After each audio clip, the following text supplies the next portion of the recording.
Now, there are other media, too, whose basic social role is quite different. It's diversion.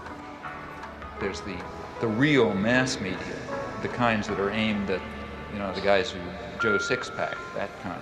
The purpose of those media is just to dull people's brains.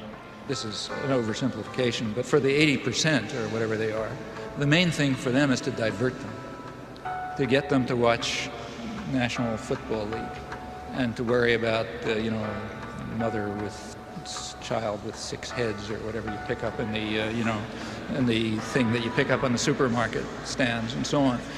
Or, look at astrology or get involved in, fundamentalist stuff or something, or just get them away, get them away from things that matter.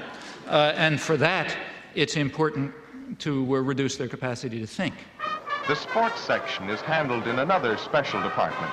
The sports reporter must be a specialist in his knowledge of sports. He gets his story right at the sporting event and often sends it into his paper play by play. Take, say, sports. That's another crucial example of the indoctrination system, in my view. For one thing, because it offers people something to pay attention to that's of no importance. That keeps them from worrying about, keeps them from worrying about things that matter to their lives that they might have some idea about doing something about. And in fact, it's striking to see the intelligence that's used by ordinary people in sports. I mean, you listen to radio stations where people call in. They have the most exotic information and understanding about, all kind of arcane issues. And the press undoubtedly does a lot with this. I remember in high school already, I was pretty old, I suddenly asked myself at one point, why do I care if my high school team wins the football game? I mean, I don't know anybody on the team, they have nothing to do with me. I mean, why am I cheering for my team? It doesn't make any sense, But the point is, it does make sense.